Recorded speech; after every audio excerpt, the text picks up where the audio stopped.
Umiinit na balita ngayong tanghali. Supply ng plastic cards ng Land Transportation Office nasa 200,000 na lamang.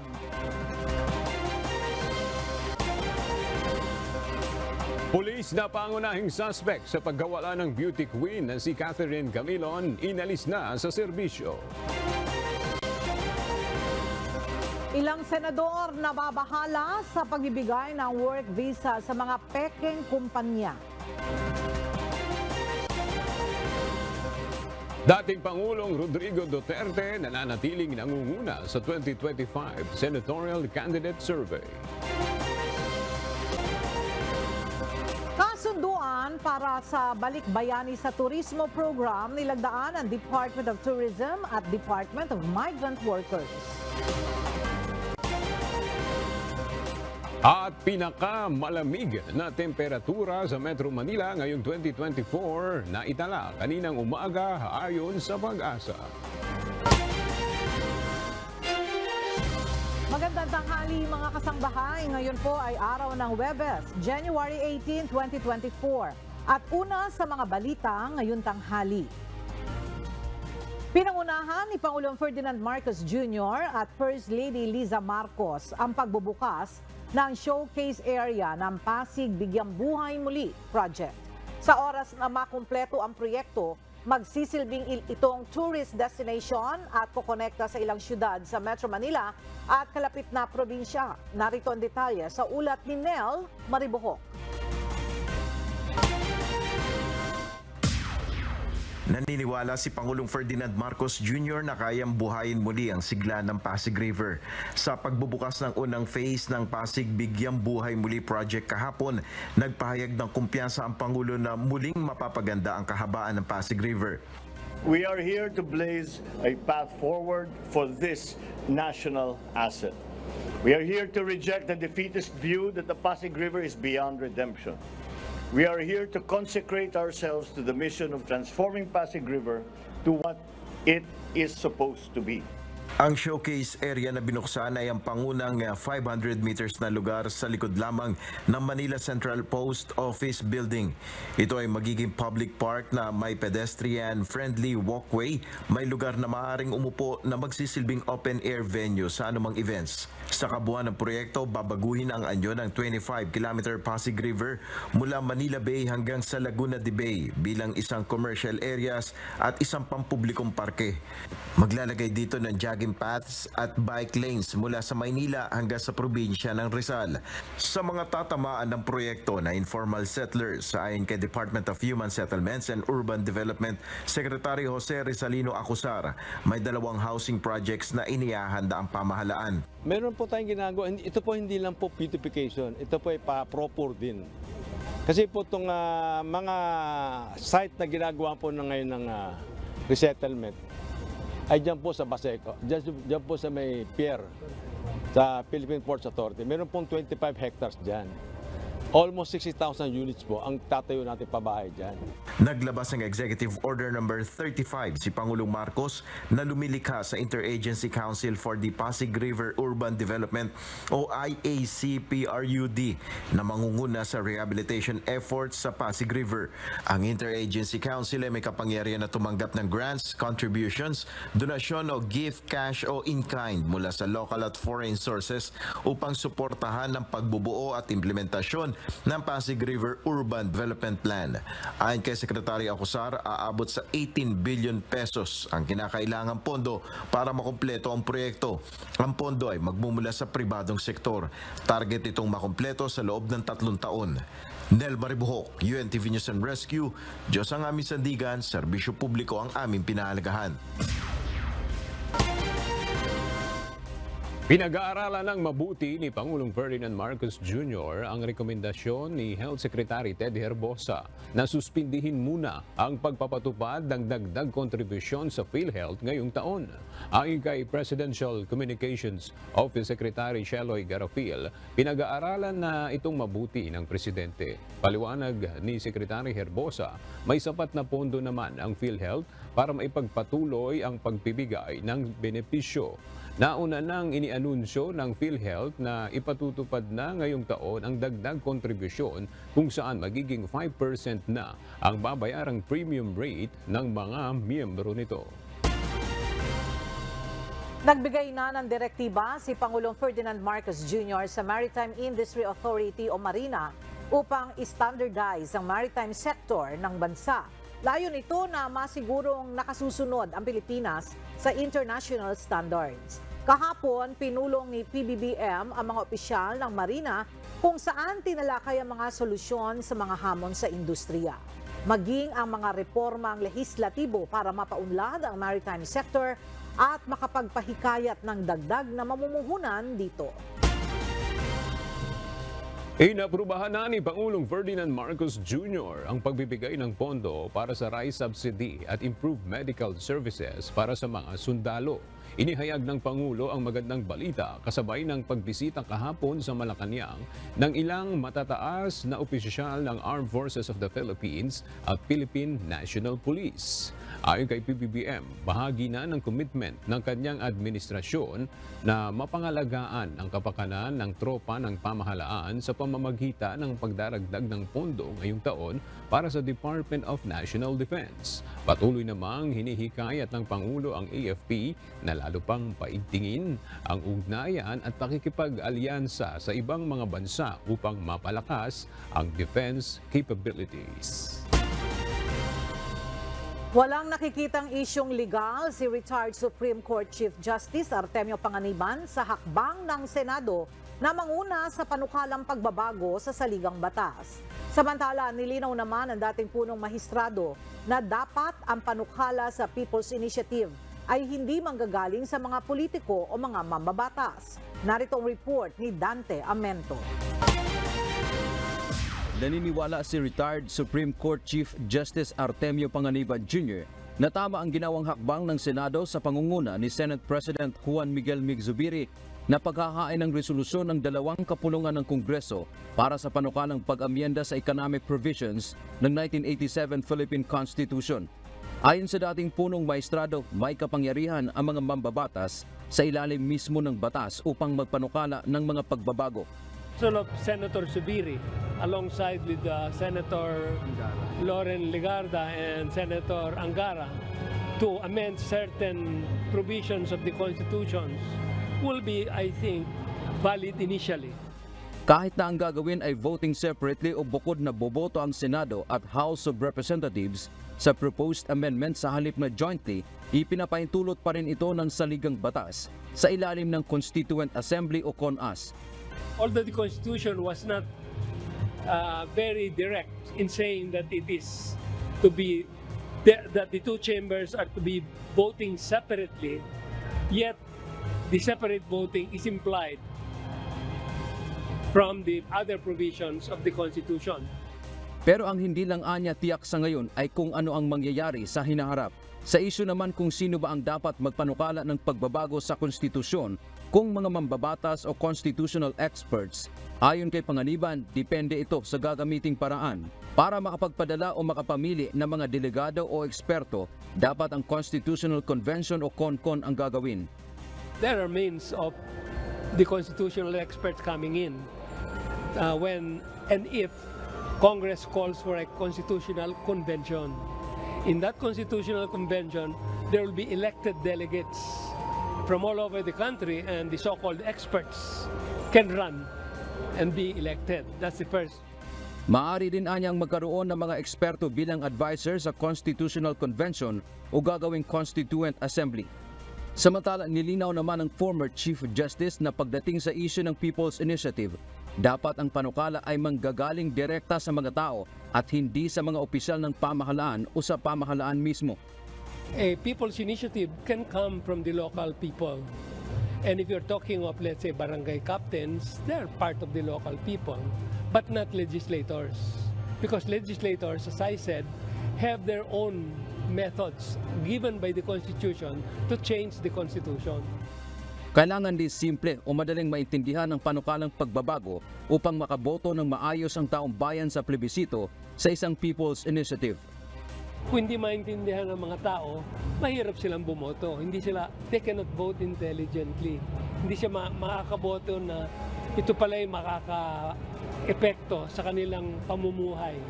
Hindi lang sa ngayon, kung hindi sa kinabukasan. Malaking bagay yun.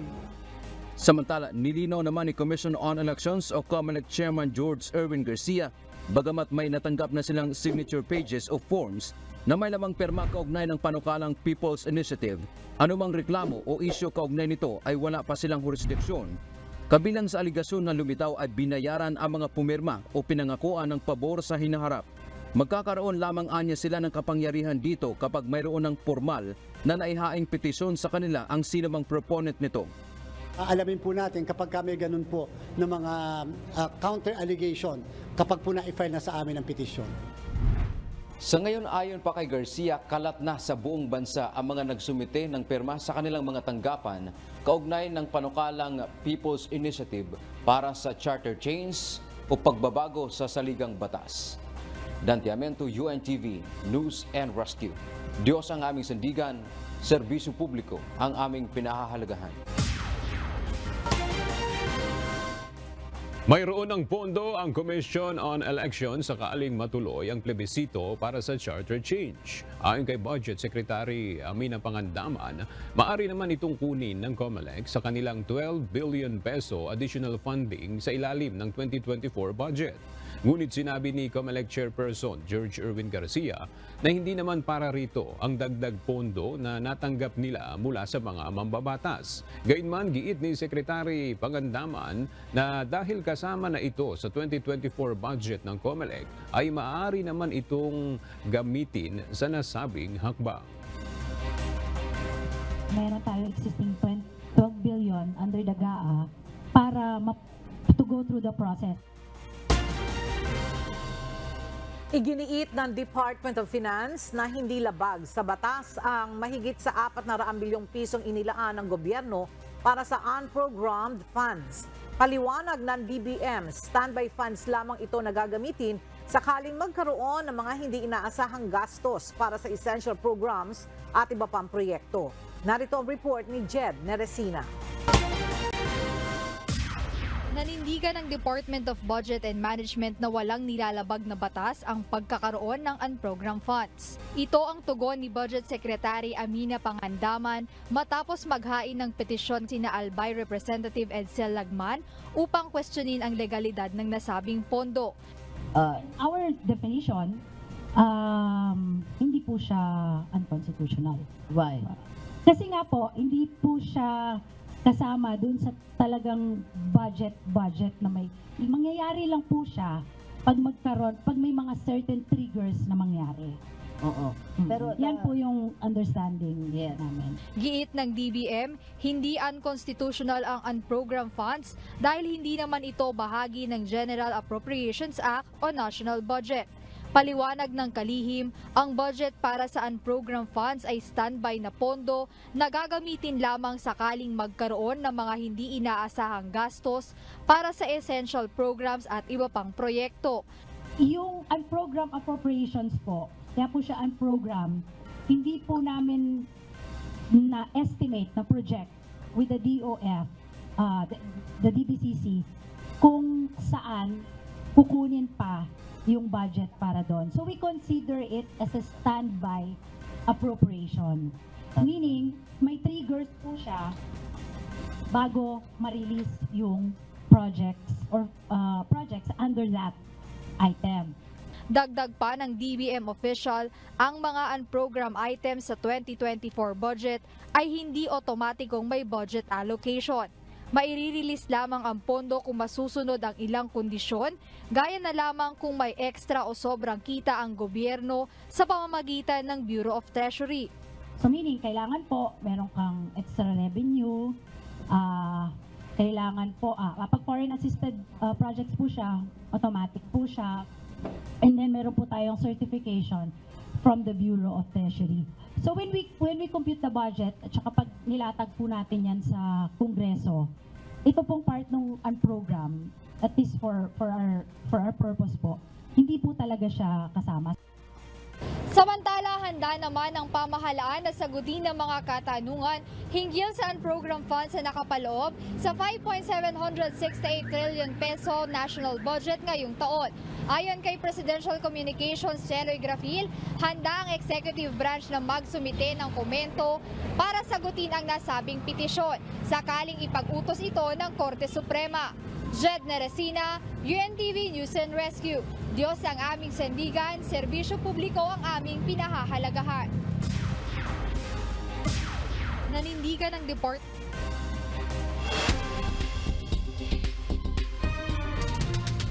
Roundup Balita.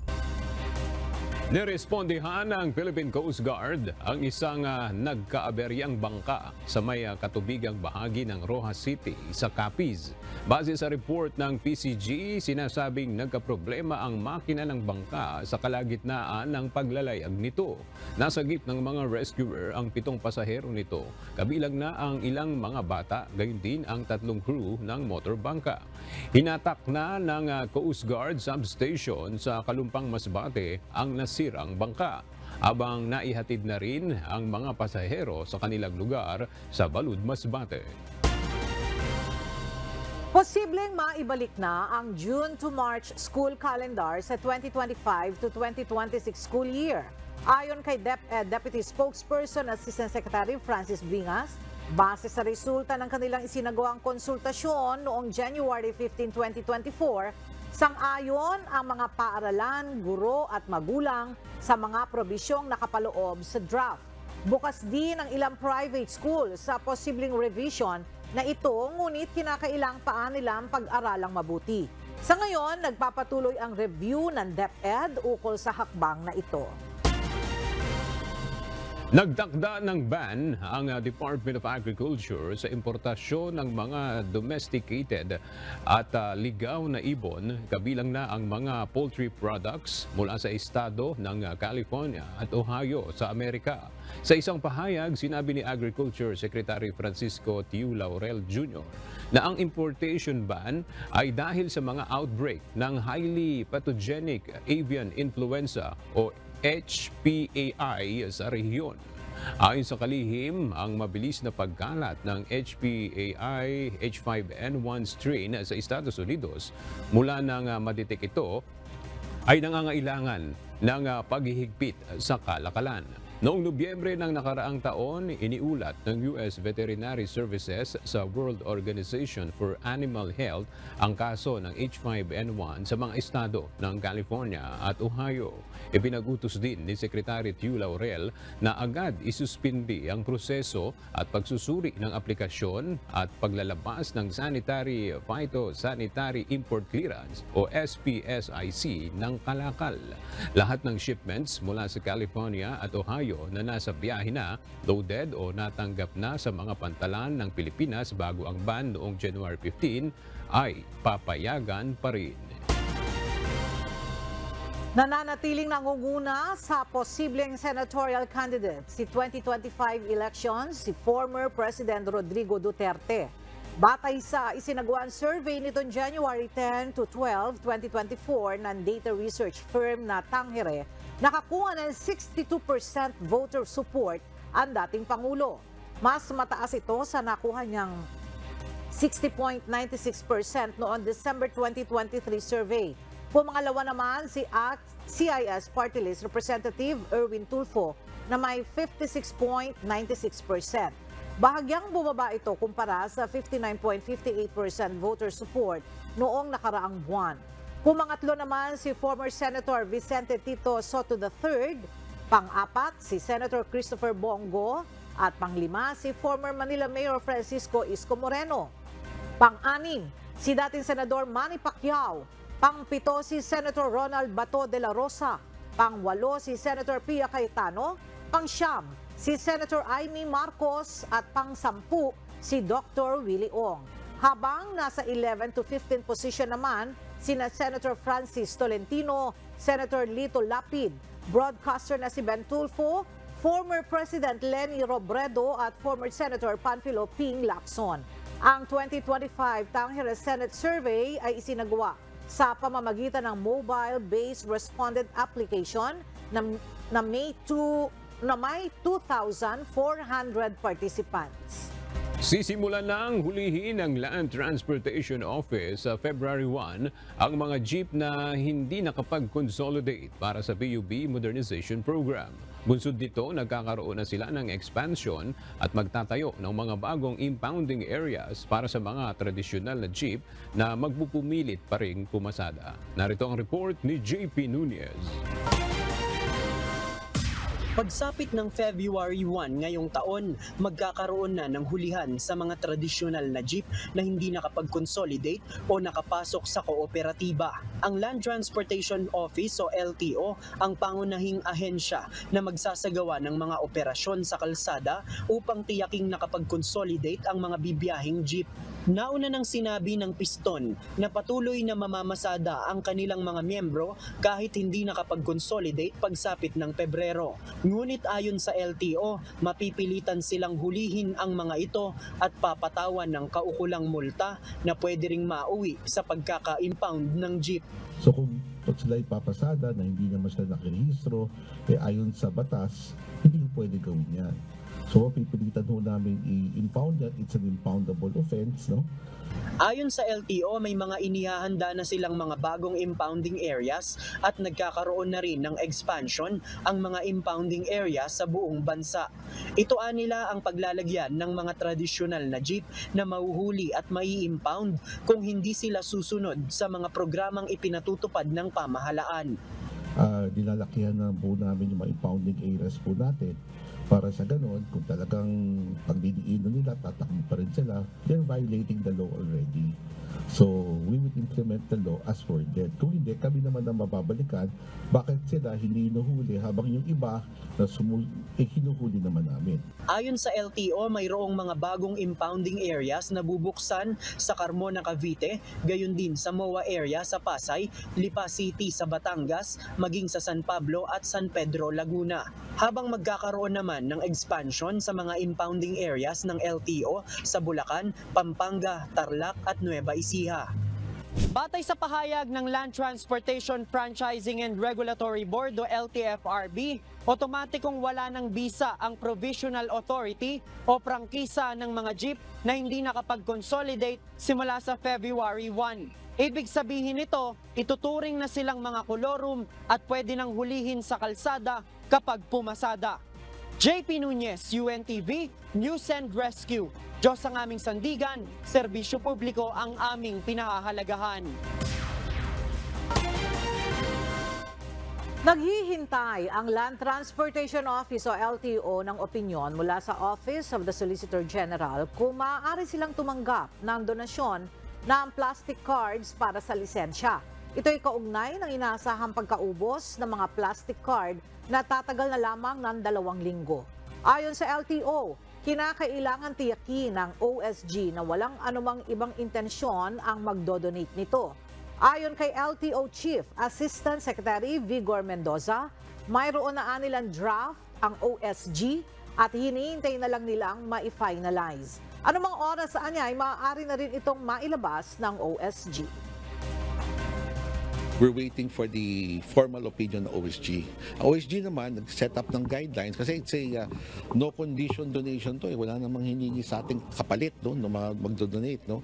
Ang gusto lang ng OSG is yung guidelines and the implementation para siguradong walang aberya. Problemado ngayon ang Land Transportation Office dahil malapit nang maubos ang supply ng plastic cards na kanilang ginagamit sa pag-i-issue ng driver's license. Ayon sa LTO, nasa higit 200,000 na lamang ang natitirang plastic cards. Kaya naman naghahanap na sila ng ibang paraan upang tugunan ang kakulangan nito. Mula sa Quezon City, alamin natin ang detalye kay JP Nunez live.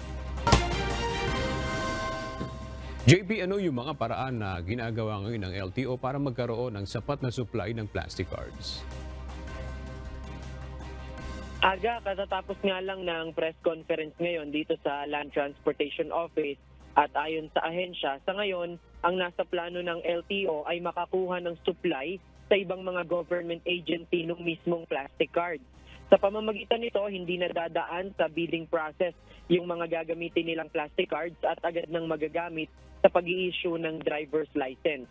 Bukod dito, naghihintay lang din sila ng opinyon mula sa Office of the Solicitor General ukol sa natanggap na donasyong plastic cards mula sa private sector. Ayon sa LTO, sa ngayon, nasa higit 200,000 na piraso na lang ng plastic cards ang kanilang supply sa iba't ibang opisina sa bansa at tatagal na lamang ito ng nasa 2 linggo.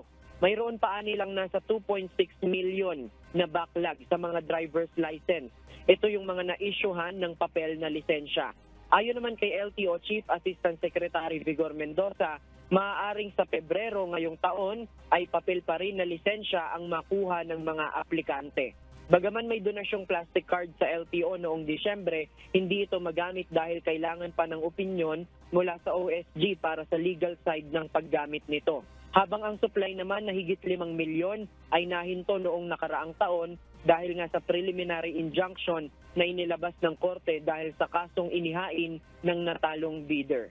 Yan muna ang ating latest live mula dito sa Quezon City. Balik sa iyo, Aga. Maraming salamat, JP Nunez. Iniimbestigahan na ng Bureau of Immigration ang 4 nilang kawani na nasa visa processing group. Sila ay posibleng sangkot sa pag-i-issue ng visa sa mga dayuhang manggagawa. Narito ang report ni Ryan Lacanlale.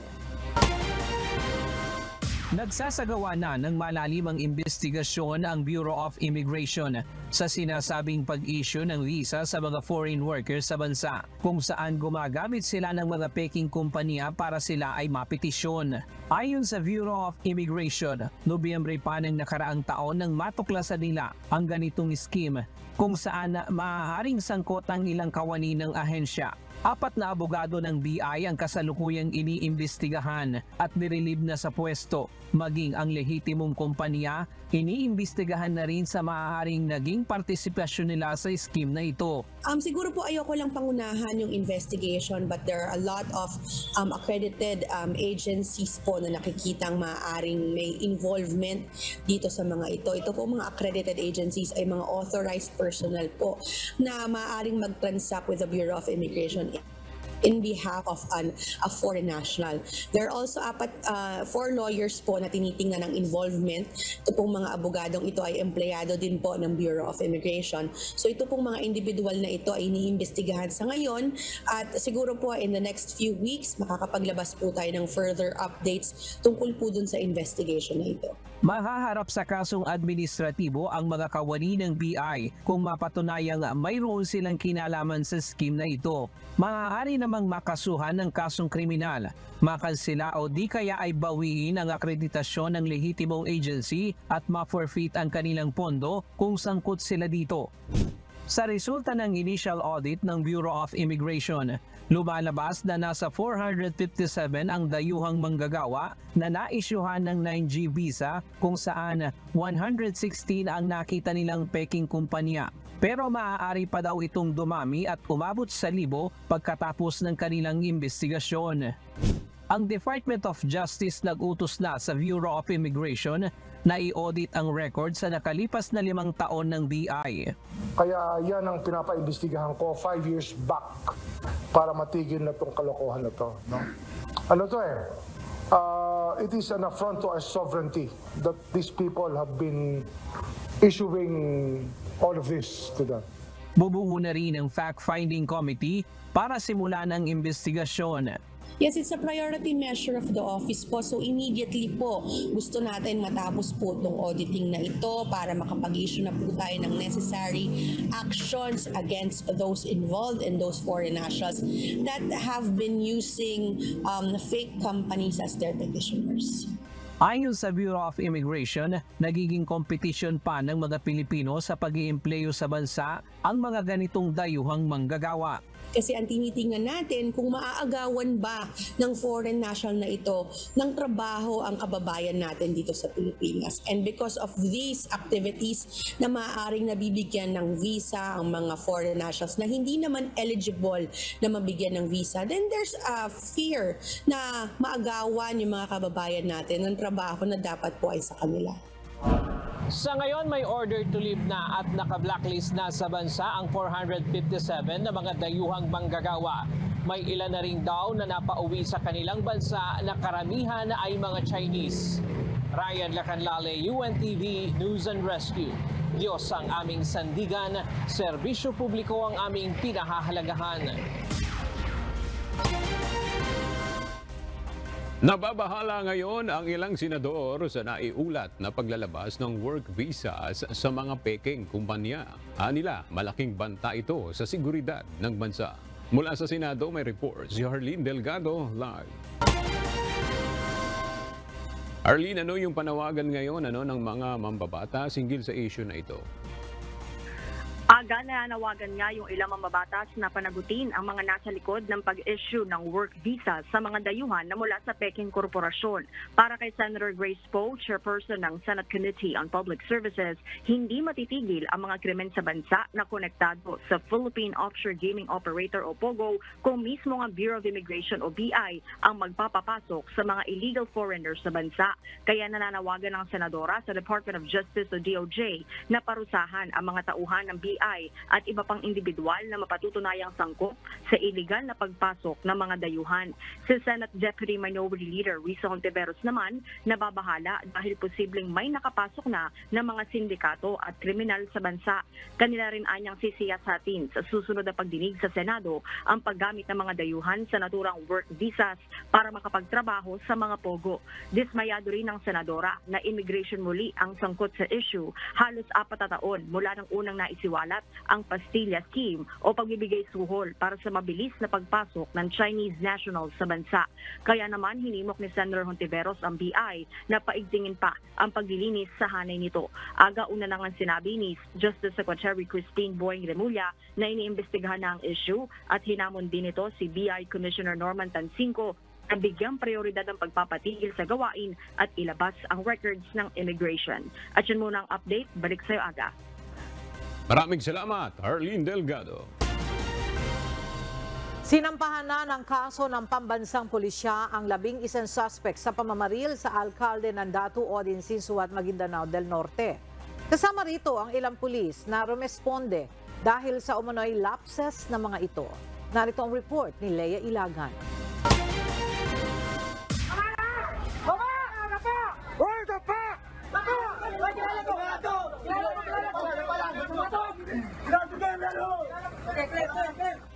Apat na lalaking sakay ng puting Fortuner na ito ang inaresto ng mga pulis. Sila ang itinuturong salarin sa pamamaril kay Mayor Lester Sinsuat ng Datu Odin Sinsuat, Maguindanao noong January 2. Sa naturang pamamaril, napatay ang police security aide nito. Ang insidente ay nangyari habang isinasagawa ang dialogo kaugnay sa away ng dalawang pamilya o rido sa lugar. Sa ngayon, sir, ongoing investigation kung sino po ba yung mastermind dito at i-clear lang po natin, sir, dito, hindi po ito pananambang. Ang nangyari po, while ongoing yung pag-uusap po ng dalawang partido to resolve po yung kanilang mga family issues po, ay nagkaroon nga po ng bigla ng barilan. So ito nga po ay nagresulto sa pagkakapatay nga po ng isang pulis po natin. Subalit, isa sa mga salarin sa krimen ang nakatakas at hindi nakasama sa mga hinuli ng mga otoridad. Si Mayor Sinsuat, naniniwalang sinadya ang pagpapatakas. Talaga doon na sinadya yung pagpapatakas dahil may isang certain na tao, basta kung makita niyo yung CCTV. Itinanggi naman ng PNP na mayroong special treatment, kaya't hinayaan itong makalayo. So hindi po ito binigyan ng special treatment, but ang nakikita natin, was there any lapses on the part ng mga PNP personnel na rumespondi doon sa area that led to the escape nga po nitong isang sinasabing isang personalities po. So nakita po kasi siya mismo doon sa mga CCTV na nakuha ng CIDG na dapat nakasama siya doon sa investigation at doon sa mga taong naaresto. How come he was able to elude at nakaalis po doon sa lugar? Kaya naman ang PNP, sinampahan na ng kaso ang ilang pulis na kasama sa mga rumisponde. Nung nangyari po itong insidente at nakakating po sa kaalaman po ng ating Chief PNP na allegedly meron tong nakatakas po na isa sa responsable po dun sa nangyaring barilan, ay pinaimbestigahan po ito sa CIDG para po maalis po yung hinala na magkakaroon po ng whitewash po dito sa kaso po na ito. Kaya mayroon po tayong finailan na kaso ng mga 11 po na mga katao, kasama na po dyan yung ilang mga pulis for obstruction of justice. Dagdag ni Mayor Sinsuwat, posibleng mayroong third party na ayaw magkasundo ang kanilang mga pamilya, kaya't isinagawa ang pamamaril. Kaya naman panawagan ito sa mga otoridad, magsagawa ng masusing investigasyon para mapanagot ang mga responsable sa krimen. Leia Ilagan, UNTV, News and Rescue. Diyos ang aming sandigan, serbisyo publiko ang aming pinahahalagahan. Inalis na sa serbisyo ang pulis na pangunahing suspect sa pagkawala ng beauty queen na si Catherine Camilon. Ito'y matapos na aprubahan ni Calabarzon Director Police Brigadier General Kenneth Lucas ang rekomendasyon ng Internal Affairs Service kaugnay sa kasong administratibo na grave misconduct na kinakaharap ni Police Major Alan De Castro. Mula sa Camp Crame, makibalita tayo kay Leia Ilagan live. Leia, ano yung detalye nitong ipinataw na dismissal kay De Castro? Magandang tanghali sa iyo, Aga. Wala na nga dito sa loob ng kampo si Police Major Alan De Castro. Ito'y matapos na matanggal sa serbisyo noon pang January 16. Aga, inaprubahan kasi ni Police Regional Office 4A ang rekomendasyon ng Internal Affairs Service na alisin ito sa serbisyo dahil sa administrative case na conduct unbecoming of a police officer dahil sa immoralidad. Nauna na kasing sinabi ng mga witnesses na mayroong relasyon ang nawawalang beauty queen na si Catherine Camilon at si De Castro. Gayunman, may hiwalay paari ang kasong grave misconduct na dinidinig naman sa IAS National Headquarters dyan sa Campo Crame si De Castro, kaugnay naman ng kidnapping at serious illegal detention. Ang administrative case, Aga, ay bukod pa sa criminal case na kidnapping at serious illegal detention din na gumugulong na sa Batangas Prosecutor's Office. Si Camilon, Aga, ay nawala noon pang October 12, 2023 at huli itong nakita sa isang mall dyan sa Lemery, Batangas. Aga? Maraming salamat, Leia Ilagan. Lumagda sa kasunduan ngayong araw ang Department of Tourism at Department of Migrant Worker para sa Balik Bayani sa Turismo Program na nakalaan para sa mga returning overseas Filipino worker. At para sa detalye, alamin natin kay Ryan Lacanlale live. Ryan, ano ang layunin nitong Balik Bayani sa Turismo Program? Ella, layunin nitong programang ito na hikayatin ang ating mga kababayang overseas Filipino workers na umuwi sa bansa na magkaroon ng alternatibong kabuhayan sa larangan ng turismo. Pinangunahan ni DOT Secretary Cristina Frasco at Department of Migrant Workers Officer in Charge Hans Leo Catlaca ang paglagda sa Memorandum of Agreement para sa Balik Bayani sa Turismo Program. Maaaring mag-invest sa tourism industry ang ating mga kababayan na may naipundar na property gaya ng farm tourism. Magkakaroon din ng iba't ibang training at seminar na maaaring pasukin ng ating mga kababayang OFW gaya ng microtourism seminar, culinary seminar, homestay training program, tour guiding at iba pa. Ayon sa Department of Tourism, malaki ang maitutulong ng kaalaman na kuha at natutunan ng ating mga kababayang OFW sa kanilang pangingibang bansa para naman maibahagi sa bansa sa larangan ng turismo at kabuhayan. Isang halimbawa na lang, ang tourism guide ayon sa DOT, mas madali sa mga OFW na makipag-ugnayan sa mga dayuhan dahil sa lengguwaheng natutunan nila sa ibang bansa. Kanina, nagbahagi rin ng karanasan ang ilang dating OFW na pumasok sa larangan ng tourism at ngayon ay matagumpay na sa kanilang hanap buhay. Ganun ang latest. Balik sa iyo, Ella. Maraming salamat, Ryan Lacanlale. Marami nang natanggap na signature pages ang Commission on Elections hinggil sa People's Initiative. Samantala, sa Kongreso naman ay isinusulong ang Constituent Assembly para amendahan ang saligang batas. Mula sa House of Representatives, makibalita tayo kay Dante Amento live. Dante, maaari bang magkasabay na umusad ang dalawang ito? Magandang tanghali, Aga. mainit nga ngayon ang usapin ng pag-amyenda sa 1987 Philippine Constitution.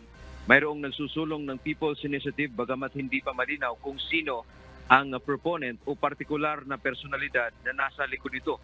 Mayroon din resolusyon na inihain sa Senado si Senate President Mig Zubiri para amyendahan ang economic provisions ng saligang batas. Ito ay sa pamamagitan naman ng Constituent Assembly o CONAS. Ayon kay Commission on Elections o COMELEC Chairman George Erwin Garcia, maaari namang uusad ang dalawang method o paraan na ito para sa panukalang amendment sa ating konstitusyon. Dagdag pa nito kahit alin naman anya ang mauuna sa dalawa, ang magiging dulo naman ito ay ang pagsasagawa ng plebisito na pangungunahan ng COMELEC. Ito ay nakasaad sa Article 17 mismo ng ating konstitusyon. Subalit una nang nilinaw ni Garcia na wala silang hinihingi na pondo para sa anumang plebisito. Lumitaw lang ang isyu na para umano sa charter change o CHACHA ang kanilang 12 billion pesos na pondo nang punahin ito ng ilang mambabatas. Yan mo ang ating update. Balik sa iyo, Aga. Maraming salamat, Dante Amento. Naitala ang pinakamalamig na temperatura sa Metro Manila kaninang umaga simula nang mag-umpisa ang 2024. Base sa monitoring ng Pag-asa, bumagsak sa 20.1 degrees Celsius ang temperatura kanina sa Science Garden sa Quezon City, Dakong, alas 5 ng umaga. Nalagpasan ito ang 20.2 degrees Celsius na nai-record noong nakaraang January 14. Samantala, 13 degrees Celsius naman ang naitalang temperatura sa Baguio City, 17.4 degrees sa Basco, Batanes, 18 degrees sa Kasiguran, Aurora, habang bagsak rin ang temperatura sa iba pang mga lugar gaya ng Tanay, Rizal, Abukay, Bataan, Lawag, Ilocos Norte, Tugigaraw, City, Cagayan, Clark, Pampanga at Mulanay, Quezon.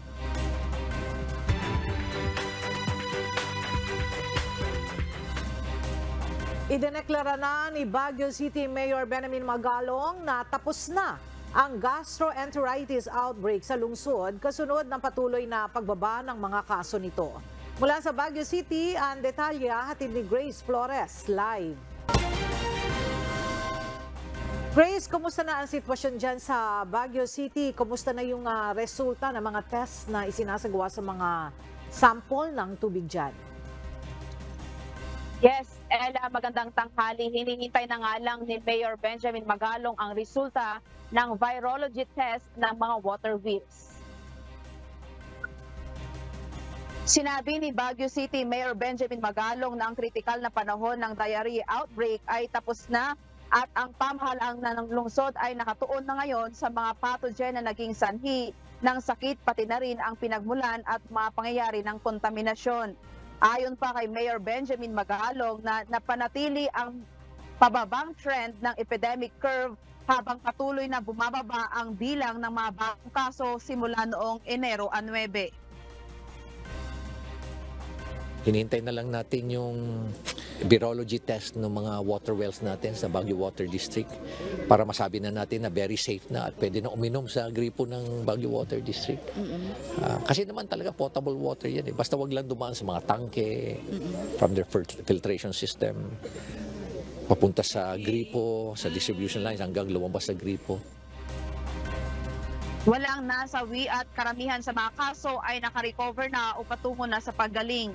Patuloy din ang investigasyon sa mga water deliveries sa lungsod. Gayunpaman, sinabi ng City Health Services Office at ng Department of Health Epidemiology Bureau na ang mga resulta ay nananatiling walang katiyakan dahil higit pang mga pagsusuri at mga specimen ang kailangan upang matukoy ang eksaktong pathogen na naging sanhi ng malawakang sakit.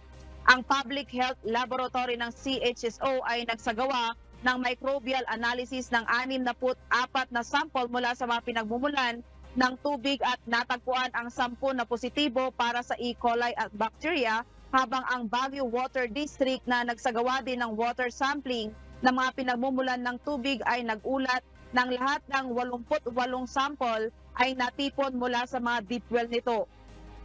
Nasubok na negatibo para sa bacteria. ang mga resulta ng parallel na pagsusuri ng RITM sa nasabing mga sample ng tubig mula sa mga pinagmumulan ng Bawadi, gayon din ang mga bacteriological examinations ng mga dumi ay ilalabas sa lalong madaling panahon upang makatulong sa investigasyon. Habang hinihintay ang mga resulta, pinalawak ng lungsod ang mga hakbang sa kalusugan upang matugunan ang posibilidad na ang sanhi ay maaaring viral. Sa ating po mga kababayan sa Baguio, sa ating mga bisita, turista, gusto lang po i-assure sa inyo na we are already out of the outbreak situation. Itong nangyaring diarrhea outbreak. Nasa endemic na po, ibig sabihin, nag-normalize na po tayo. Ito na ba yung mga usual na occurrence na diseases sa population. So, panatag na po ang inyong kalooban at rest assured po na safe po ang syudad ng Baguio.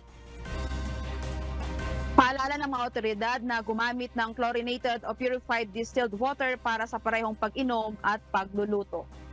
Ella, magsasagawa ng mabuting kalinisan sa kamay sa pamamagitan ng paghuhugas ng kamay bago at pagkatapos kumain, paggamit ng palikuran o kapag nag-aalaga ng may sakit.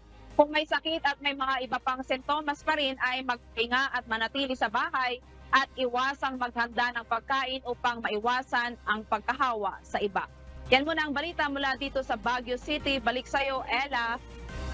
Maraming salamat, Grace Flores. Pansamantalang isasara ang ilang kalsada sa Malolos, Bulacan sa darating na pagdiriwang ng Fiesta Republica sa darating na January 23. Magpapatupad naman ng mahigpit na seguridad ang PNP Bulacan upang masiguro ang kaayusan sa okasyon. Mula sa Malolos, Bulacan, ang detalye alamin natin kay Nestor Torres live. Nestor, ano ba ang mga paghahandang ginagawa dyan sa Malolos para sa darating na Fiesta Republica? Sa ngayon nga ay nagpupulong itong Provincial Director ng PNP kasama itong Chief of Police ng Bulacan hinggil dito sa paghahanda para sa nalalapit na Fiesta Republica. Sa inilabas na advisory ng Malolos Information Office, ang kahabaan ng Paseo del Congreso Road at mga kalsada sa paligid ng Baraswain Church ay pansamantalang isasara sa ika-23 ng Enero para sa pagbibigay daan sa selebrasyon ng ika-125 anibersaryo ng pagkatatag ng unang republika sa buong Asya. Magsisimula ang pagsasara ng nasabing mga kalsada mula alas 6 ng umaga hanggang matapos ang naturang pagdiriwang sa nasabing petsa. Ang mga apektadong sasakyan at residente ay maaaring dumaan sa Barangay Mabolo patungong Barangay Bagong Bayan kung southbound area. Samantalang maaari namang dumaan sa Barangay Kaingin patungong off the road palabas ng Capitol View Park kung northbound area naman. Samantala, hindi bababa sa 200 pulis ang ide-deploy ng Bulacan PNP sa mga alternate road. Bukod pa ang mga pulis na nakadeploy sa MacArthur Highway sa Malolos patungong Baraswain Church. Sa ngayon, abala ang pamahalaang lungsod ng Malolos sa pagsaayos ng mga sirang kalsada sa paligid sa pagdadausa ng Fiesta Republica. Inaasahan naman na nasa mahigit 3,000 Bulakenyo kasama ng mga panauhin na makikiisa sa araw ng selebrasyon. Ella, inaasahan din na itong Fiesta Republica sa araw ng Martes ay walang pasok dahil nga ito ay diniklara ng provincial government na non-working holiday. At yan mo din ating latest live mula dito sa Bulacan. Balik sa iyo. Ella? Maraming salamat, Nestor Torres.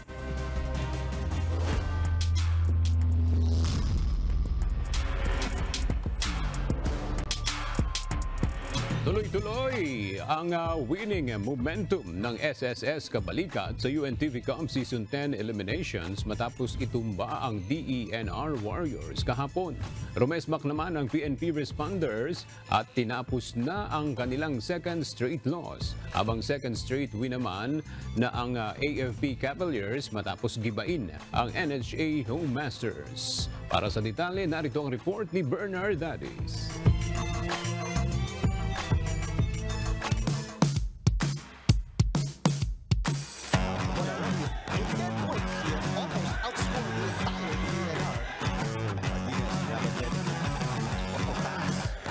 Sa pagpapatuloy ng second round eliminations ng UNTV Cup Season 10.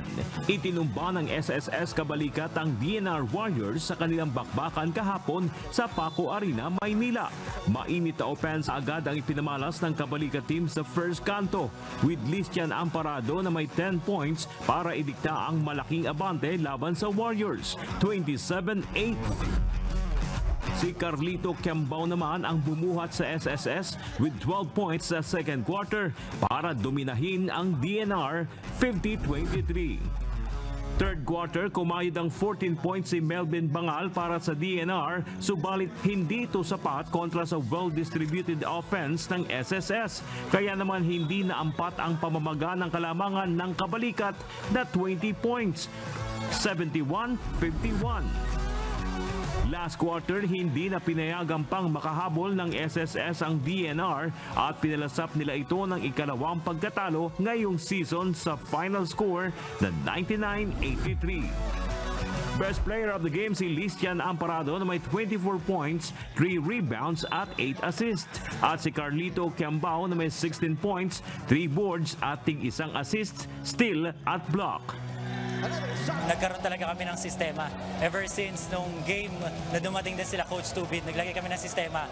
Hanggang sa natutulog kami, yun ang dapat na nag-run na play sa utak namin hanggang sa loob ng court. So yun lang, in-execute lang namin ng tama ang plays. Tapos inalam namin kung sino yung mga shooters nila, yung mga gunners, para at least makapag-adjust kami sa depensa namin. Hindi ko na inisip yung spray na yun, basta iniisip namin manalo. At yun, ibigay lang namin yung best namin sa team sa SSS.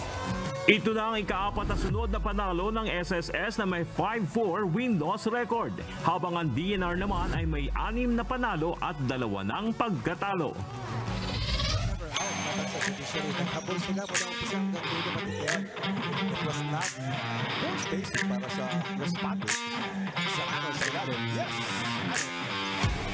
Kung tambakan sa first game, dikdikan naman sa second game. PNP Responders kontra Ombudsman Grapbusters. First quarter, deadlock at 21 points. Second quarter, nakaungos ng 1 point ang PNP, 47-46. Third quarter, ang Ombudsman naman ang lumamang ng 1 puntos, 66-67. Last quarter, 8-0 run agad ang Ombudsman, 1 minute and 13 seconds pa lamang ang lumilipas. Lamang na ng 9 na puntos ang Grapbusters, 66-75. Kaya naman biglang napatawag ng timeout ang PNP.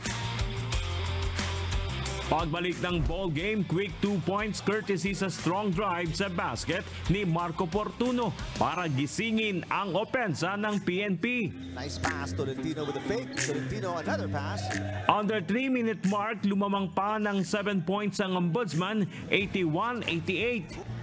Last 1 minute and 34 seconds, nakatabla na sa 90 points ang PNP mula sa 1 out of 2 sa free throw ni Flor Mata at putback ni Anton Tolentino.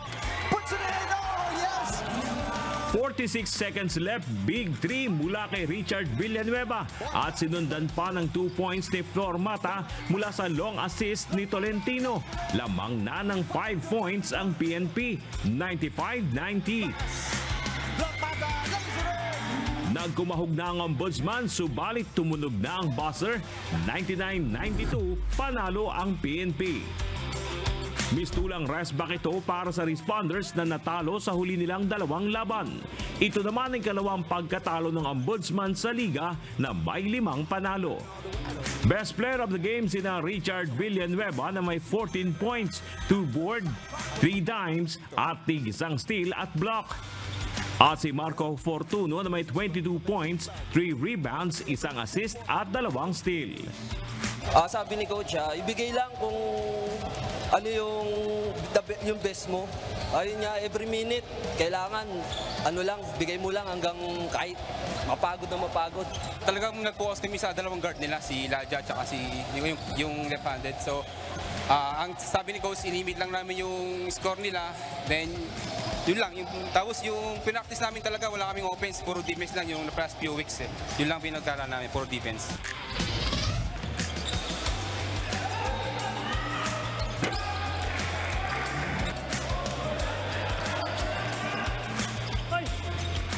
At sa third game, binuwag naman ng AFP Cavaliers ang NHA Home Masters sa kanilang exciting game na nagtapos sa score na 77-72. Sumandig ang AFP kina Darwin Cordero na kumamada ng 18 points, 5 rebounds, 3 assists at 2 steals. At kay Mark Salupado na kumolekta ng 21 points, 10 boards, 2 dimes at 3 steals. Nagawa pang lumang ng 9 points ng NHA subalit naka-bounce back ang AFP. Same lang na sa practice, sinasanay namin na makalaro kami ng first to fourth quarter, gawa ng maising ang rotation namin. Yung ibang mga veterano po namin, siyempre may kanyang injury na nararamdaman. So, ang ano lang nila sa akin, binibigay nila ng kumpiyansa na makontrol ko lang yung game. So, yun lang yung in-expect nila sa akin na mai-control ko lang yung team namin hanggang first to fourth quarter po. Yes ma'am, unang-una yung attitude kasi konti lang yung bench namin, mababaw lang yung palitan. Kaya yung pinaghandaan din talaga namin, yung second elimination, lalo na yung kailangan talaga mag-step up yung unang-una kami sa depensa at saka siyempre hindi nawawala yung pinapalakas namin yung stamina namin. Ito na ang ikalawang sunod na panalo ng AFP habang back-to-back loss naman sa NHA. Bernard Dadis, UNTV News and Rescue. Diyos ang aming sandigan, serbisyo publiko ang aming pinalagahan.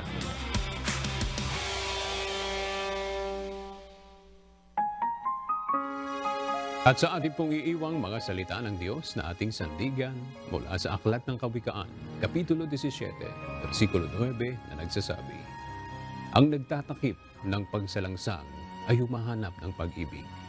Ngunit ang nagdadaldal tungkol sa anuman ay naghihiwalay ng magkakaibigang matalik.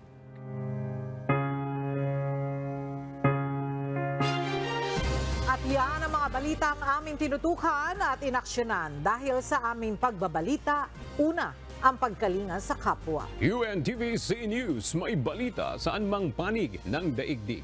At dito sa UNTV, Diyos ang aming sandigan, serbisyo publiko ang aming pinahahalagahan. Magandang tanghali.